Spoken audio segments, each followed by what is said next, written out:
going to be trying something new today. People may notice a slightly different look. You know, when I started Crowdsource the Truth, I was watching a lot of independent news on YouTube, and I was intrigued by this kind of burgeoning genre. You know, independent journalists being able to start sort of their own news agencies. But one of the things that I identified early on was that it was a little boring to see the same kind of just head in front of a webcam every day. And so I really made an effort to try to bridge the gap between broadcast news and somebody sitting in front of a laptop the whole entire time. Let me just make sure we're live here. Yeah, it's live. You know, independent journalists. Okay, let's turn that down. People are pleased with the art department. We've got de Blasio threatening lockdown 2.0, torching the city. This guy is a dope. That's the fire department there. I'm wondering, where are the cops and the lawyers who can get that dude out of office? Anyway, people might be wondering why the camera doesn't have its usual stabilization or why it's so close to me.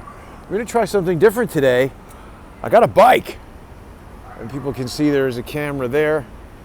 Not trying to, you know, bite off of Lincoln Kareem or Louis Rossman, who are biking around New York City showing people some interesting views. But people who've been watching the show for a while are going to recall that I've been assaulted, accosted, basically attacked by various people all over the city. So I thought it might be an interesting way to move around and give people an interesting view of the city as the weather is cooling off and we might be running out of opportunities to do this kind of thing. I thought this could be a cool way to move around the city and check out some stuff. Now, I am no bike expert. I just got this bike. I hope I won't be injured riding it, still figuring it out. When I first put it together, it was sort of partially assembled. I realized that the brakes weren't connected. So that wasn't good. One of the brakes wasn't connected. I've got that straightened out now. So I'm part of the bike culture here in New York City now. I got to make sure I don't get killed riding around. But I was getting close to that walking around, so perhaps this will be better. There's going to be a lot of stuff.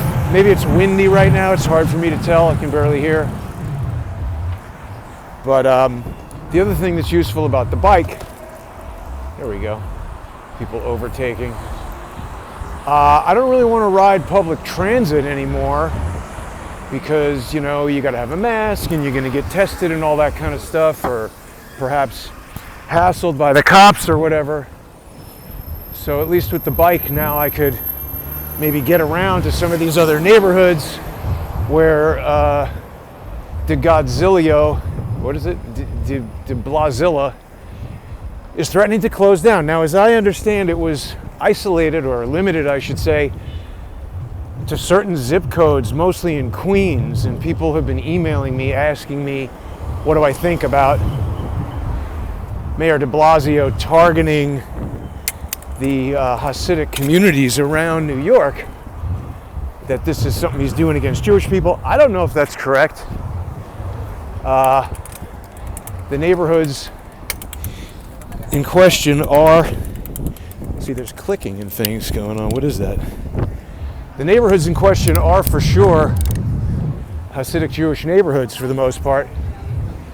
But at the same time, the mayor is alleging that the residents of those neighborhoods aren't social distancing, they aren't doing whatever it is that he wants them to do. So I don't know if that means we can determine that he's targeting them for any reason other than what he says. Boy, this is difficult to operate. It's a whole new deal. Also, talking and riding the bike is different than talking and walking. We'll see if this works. See, there's a Verizon truck right there. I've been seeing so many Verizon trucks around. There's actually one, as I was just getting on this bike, And the guy asked me to move because he was going to park where I was located. And I asked him why there are so many Verizon trucks around, and he was acting weird. I wish I had the camera running, because a lot of people think that it's been Verizon installing 5G and that 5G is going to kill everybody. I don't like to jump to those conclusions. Certainly any technology has risks and benefits. I don't know about 5G. Obviously, a lot of people talk about how the phased array technology and the EMF, that it can cause cancer, it can kill birds, it can do all kinds of stuff. I would remind people that cars do a lot of that too. And probably at the time that cars were being introduced, wow, the donut plant is closed. Everything over here is closed. Let's just see if we can look at that for a second.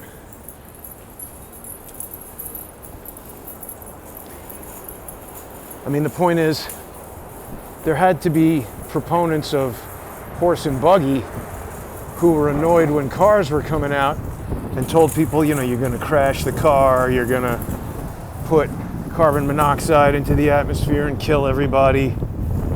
And I'm not saying I'm advocating 5G. Obviously, I always want faster mobile internet. My only point is pros and cons to everything. Camera on the chest.